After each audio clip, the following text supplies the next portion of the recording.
So guys, people have come out to say that Tinubu government that they are doing pretty well, and what he meant is that everything that Tinubu promised the Nigerians is what he's giving them. Remember, he said that it was his turn and that he will continue from where Buhari stopped. And Buhari stopped dollar when dollar was 400 naira, now dollar is 16. So that's an improvement to them. So just I would like guys to hear what Peter Obi answered when he was asked how will he react on the current administration, and here was what he have to say.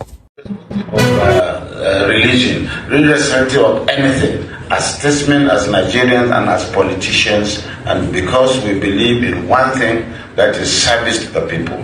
That is the meaning of coming together. No?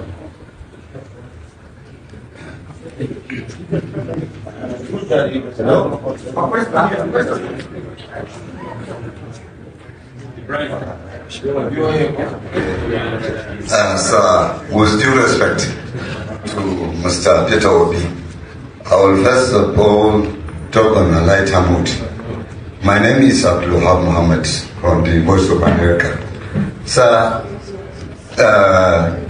you are visit to Indonesia.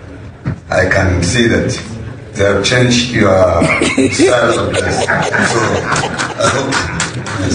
So, sir, to my question, haven't said and talked much of the condition that Nigerians found themselves in. So, let's say, if I had to ask you on the journey so far under the APC, I don't know how you would react to all the happenings in Nigeria now. Frankly, the government of APC under the present regime has done very well. Because remember, when the president was campaigning, he said he would continue from where Buhari stopped. And if you check it, Buhari stopped the dollar at about 400. It's now 1,006. So it's not very well. The rice was about 30,000. It's now over 100,000. Beans was about 40,000. It's now over 100,000. I can go on and on. Everything have doubled and tripled. Fuel was about 200, 300. It's now over 1,000. So you can say the government has done very well as the promise. And that's what we must all know now. The government has just said, we are coming together for the future of this better society our children will live in. It is not about ourselves again. We have been wasted enough time in this country. We now want to invest. Yes, you're right. And just like Indonesia, I want Nigeria to be like an Indonesia. A president was sworn in Indonesia in 2014. Another one was sworn in Nigeria in 2015. So two governments came in. By 2024, 10 years after, that government in Indonesia moved their GDP from about 800 billion to 1.5 trillion. Per capita from about 3,000 to about 5,000. In our GDP in 2014 was over $500 billion with a per capita of almost 3,500. By 2024, we were down to GDP of $200 billion and per capita of below $2,000. That is the difference. So if I wear this, I'm wearing it out of, this is where we want to go. We want to have improvement. We are a country of about 213 million. Indonesia is about 280 million. They have about 4,000 universities. We have less than 200 universities, less than 5%. I can go on and on.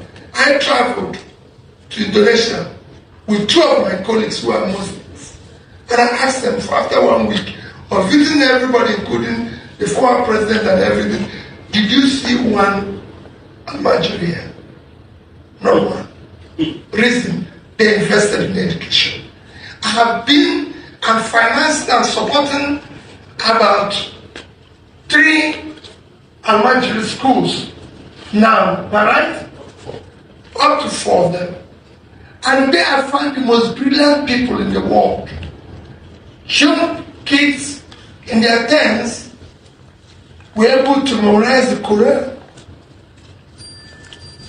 If they can't go to school, I'll take school to them. Because they will take their engineering there.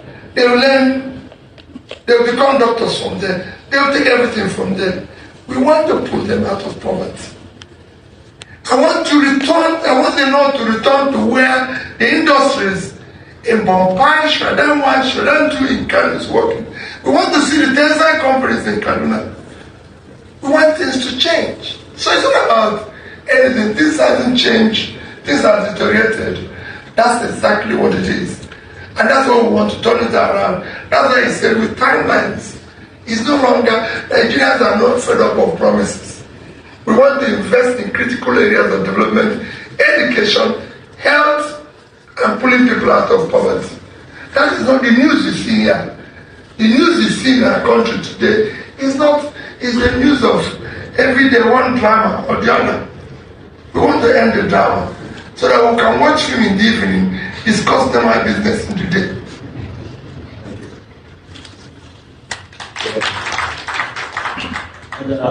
Your Excellencies, my name is Hajara Ali. I work for Channels Television. So let me be more specific here. Did your discussion also include potential political alliances for 2027 election? And what kind of collaboration do you anticipate? You also spoke about national issues, like you said. And how can you use your various platforms to resolve the problems in Nigeria, looking at them from different political parties? Thank you. We just started a discussion. You can't consummate a marriage in one day. You can't. You have to meet and talk. We just started. Every time you've been talking, we just started talking. But the most important thing is that our talks centered on issues that bother the ordinary Nigerian. We want to see a Nigerian where a child of nobody will be somebody. Because we were once child of nobody. When I was coming here, she was telling me her background, what the parents used to do, how she grew up and was able to go to federal government college and became a minister. I used to go to school in my own parents' car, the same school with the driver, my mother's driver. The children were in the same school. Today is all finished. We want to give a Nigerian child a hope, a future to live. That's our discussion first. And when you find all this is working together, you remove all those elite conspiracy of tribalism, religion, all sorts of things they use to measure themselves. We want to see you now as a competent person who has the capacity, compassion, no longer telling me the reason I have to follow you is because you're from here. We have voted tribe. We voted the religion. We now want to deal with competency, the capacity and compassion. Because we want to move the country forward. So these are the discussion is ongoing. And I'm sure my sister, you'll be part of it. We want people like you to try. No longer what we're doing here, where people get up and say, no. We want to empower women as well. They should be able to hold 25% effectively in our political consideration and corporate world. Because women are engine of growth. They care about family. These are things we want to do. But that's going forward. Thank you. If I may add, he has said it all. Our collaboration transcends party, religion, geopolitical zones, or personal petty interests. You see, the government in power relish in being undertakers in different parties.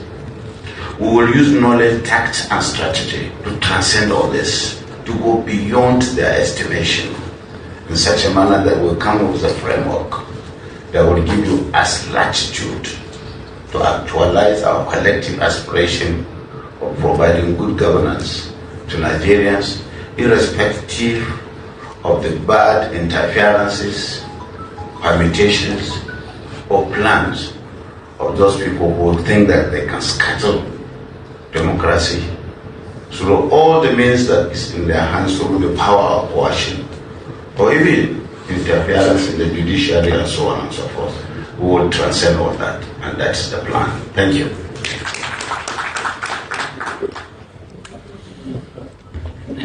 Finally, we thank the God Almighty for providing what is required to see the success of this meeting. We appreciate the two eminent figures in the Nigerian political landscape, that His Excellency Mr. Peter Obi, CON, and His Excellency Distinguished Senator Bola Abdul Qadir Mohammed, and the distinguished guests in our midst.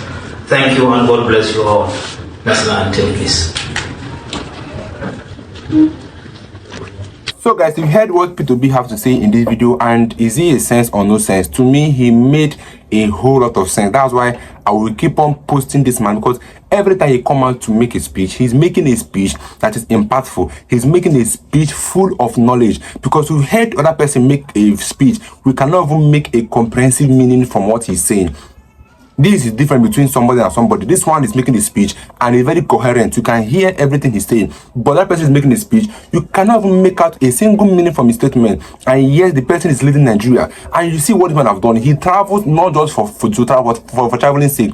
He's going to do investigation and know how this country was developed, what helped to develop the country, and then bringing the ideas to Nigeria. Remember that people traveled to Egypt. Why? It was because he went to know how they used to generate their own electricity, so he can bring it down to Nigeria. Because right now we are paying too much for electricity, so he's trying how we can go there, bring ideas, and come to Nigeria and put the ideas to work, so we can be generating a lot of electricity. Because the shameful thing in Nigeria, as big as we are, as rich as we are, we cannot provide 24-hour supply of electricity, which is very bad.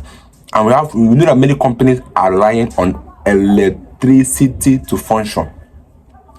Many companies are leaving Nigeria now. Why? Is because of this issue of electricity, issue of security, and issue of this tax this government are putting. Because this government are putting too much tax. It's not as if after putting the tax, they will seize the tax money to do something better for Nigerians. No, they will still use the money for themselves. And then you keep on asking yourself a question: when does this end, or when does this government decide to put the people in mind? Because right now, P2B is actually somebody that have proven that he is more than capable of changing this country to a country that can be a better country for the masses. Because he keep on saying that we need a country for our next generation, not a country for ourselves. It's as simple as that. Let us work for the better generation and not for us. Like he said, we have wasted enough time. We need to start planning for the future, planning for our next generation, our next kids. Because this is what we need now. Because this current government are not planning for the future. They are planning for themselves. They are eating the money right now because they know that they are now old enough that they will not have enough time to live. So they want to spend all the money they can spend in this world before going. But that does not show a leader. A leader should think about the people he's leading first, before you can be talking about yourself. But we are so unfortunate to be in this mess, because this is the total mess we are in right now. Imagine a government that they're not thinking about the masses they are leading. It doesn't make any sense. And P2B have come many times to prove to you guys that he is worthy, capable, and more than able to rule this country to a better nation. You can imagine coming to the office and cutting down the cost of governance. At least there's no new SUVs every year for the senators that are doing nothing. You know, the only thing this our state have done is just to disgrace us. You can imagine this Ababio and Natasha issue now that they've taken to the UN. That is the United Nations. You see how they've taken our shame and then take it publicly for the world to see that we are so much. We don't have regard again in Nigeria. This is the only thing I can say our leaders are doing. So you need to cut down the cost of their governance so that they can use the money to do better things. There are a lot of investment that need to be done in Nigeria. You need industries, factories, companies, many things, that factories that can be used to harness all these our raw materials we have in Nigeria into a proper product that can yield more money for our revenue, that can help boost our economy. It's not just buying private jets, building this one, innovating houses, buying SUVs. These are squandering of the public fund, and then tomorrow they will keep on borrowing money and then say that we don't have money. Nigeria is owing in trillions naira. Trillion, and it's not as if they are investing it in anything that can yield money back. They are all using it for themselves. I'll see you guys in my next video. Don't forget to subscribe. It's your boy again. Stay tuned, guys.